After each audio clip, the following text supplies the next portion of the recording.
Tom Durkin in the house, standing by with Ken Workington. Thanks very much, Sam McKee, and indeed it is a pleasure and a privilege to be joined here at the new Meadowlands racetrack.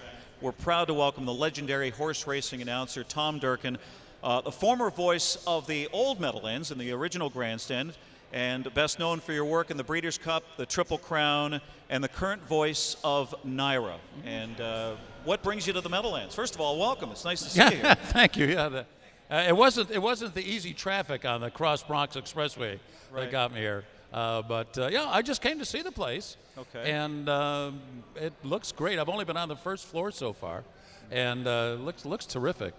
Are you going to enjoy dinner here tonight? Or? Yeah. Yeah? All right. Oh, yeah. You think I come here? Cocktails? Not, Maybe we'll feed you. You might even feed me, yeah. That would be great. Now, you are currently working for Naira. You just finished up at Aqueduct, right?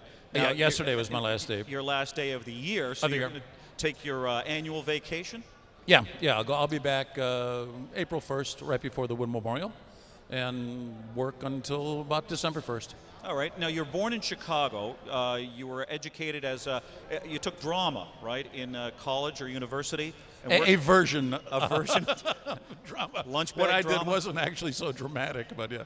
Well, I was going to ask you if that, influenced you or helped you with your Yeah, career. it helped. I think just being able to get up in front of people and perform, and then in the end, I think the creative process that you do when you're acting, and that all built into it a little bit. Yeah. Now, you said you started at the Wisconsin Fairs, right? Now, how did you get involved in horse racing? Do you have any horse racing background? Or? No. When I was growing up in Chicago, I wanted to be Phil Georgieff, the announcer there.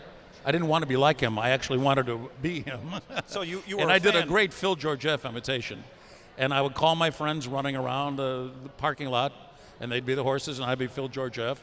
And when I went to college, I'd stand up on the bar, and all my friends run around the bar, and they were the horses, and I was still Phil Georgieff. And then I just lucked into getting a job for $25 a day at the Wyoming County Fair and the Wausau County Fair and places like that, and just moved on from there. Now, you made your way to the Meadowlands eventually. I know you worked at Gulfstream and, of course, in Chicago and so on. How did the job at the Meadowlands come about? The Meadowlands came about because I called the Flamingo Stakes at Hialeah in 1983.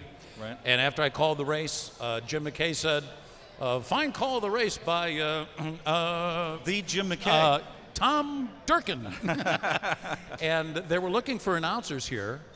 And I had called harness races. The fairs I did in Wisconsin were quarter horse and thoroughbreds, or what they called thoroughbreds.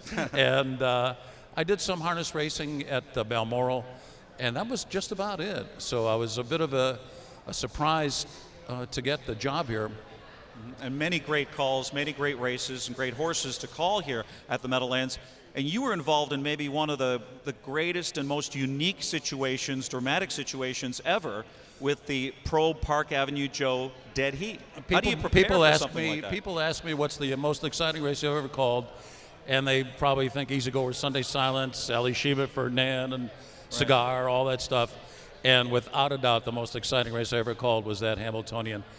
Those horses were racing for the third time that afternoon. It was a hot August afternoon, muggy, and it got down to those two horses. It was a match race. In the greatest race in the sport, and ends in a dead heat. The odds are incalculable. I mean, they're incalculable. Yeah, let's take a look at that race here, and we're going to amp up the call, Tom. Oh, good. I haven't seen this for a while. Turn for home. The three-quarter mark was 1:33 and 4. Park Avenue Joe at the rail, bracing for the challenge. Probe attacks on the outside, and neither of these brave trotters giving way. They are full tilt down the stretch, an eighth of a mile out. Park Avenue Joe digging in gamely. Probe pokes ahead in front. Probe on the outside. Park Avenue Joe comes roaring back. A relentless drive to the wire. Park Avenue Joe. Probe. Here's the finish. Too close to call. Too close to call. Park Avenue Joe and Probe. They came home in 26 and change. Right. That's amazing. Was that their fourth race of the afternoon? Yeah. I believe it was their fourth race.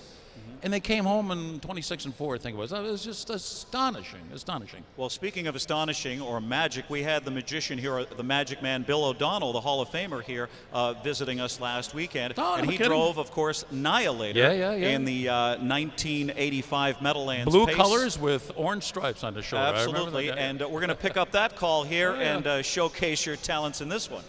Anxious Robbie Annihilator reclaims the lead at the top of the stretch. He hit 3/4 in 1:23 3. Annihilator's going to work. He's pouring it on. He's opened up a 4-length lead, and there's an 1/8 of a mile to come. Anxious Robbie has dropped out of it now. Chairman of the board toward the inside and Primus on the outside. A 1/16 to go. Annihilator, what a powerhouse. He's in full stride. Here's Annihilator. Bill O'Donnell urging him to a sensational mile. 1:50 3. Annihilator, a superstar. A superstar. Yeah, 150 wouldn't get sensational out of you wouldn't tonight. get much money these days in the Meadowlands It's unbelievable. Space. Yeah. You sound so young and enthused there, but recently you. Well, I'm old and unenthused. No, I was going to say over the last couple of years, since you no longer work for NBC and you've concentrated your work on Naira, you have sound rejuvenated and revitalized. Well, thank you for that. You sound like you're really enjoying yourself. You're having I do. fun. Oh, yeah. I mean, I do. I think I'm lucky that I was able to negotiate contracts that gave me 3 or 4 months off a year. Toward the end, when December comes along, I'm kind of ready to play some golf. And, Is that what you like? Golf? Yeah, I play golf. Right. And, whatever. You're a horse owner, too. I am a horse owner, and a good horse. Right. And then by the time the vacation comes to an end in March, I'm pretty anxious to get back in the booth and work. So it's really worked out great. You said you've always said you like to get good and bored before you come back. I do. That's my object. Clear your mind. My object on vacation is to get bored.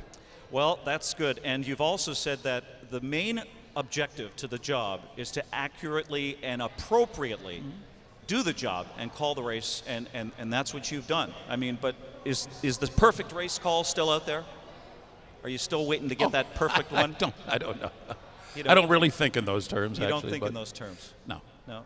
Well, we've had so many great moments in the Triple Crown, the Breeders' Cup as well. Are there any that certainly stand out for you? Belmont Stakes, match races? I think my list would probably be the same list of any horse racing fan. I mean, I called a lot of, great events over the years, and those are probably on everybody's list. There's about 100 of them. It goes on. Yeah, absolutely. Coraggioso. Now, this is a horse that made some money for you. Now is with the Julie Miller stable. Is going to race next year, right? Yeah, Coraggioso. My buddy Joe Spadaro. Joe Spadero's here. Over here. He's parole officers right behind him. And we are partners in horses over the years, past 5 or 6 years. But we have Coraggioso. We own the mare, Electra Hanover. And he was the New York State New York bred 3-year-old trotting champion year before last. And he's made about $540,000 so far. Oh, terrific. Especially when you consider we bought him, the mare, and the mare in full for $12,000. I'd say that would be pretty good. Absolutely. An easy game, as they say. Now, easy. Thoroughbred racing does not have a communicator's corner of the Hall of Fame. And certainly you'd be a shoe in one of them anyway.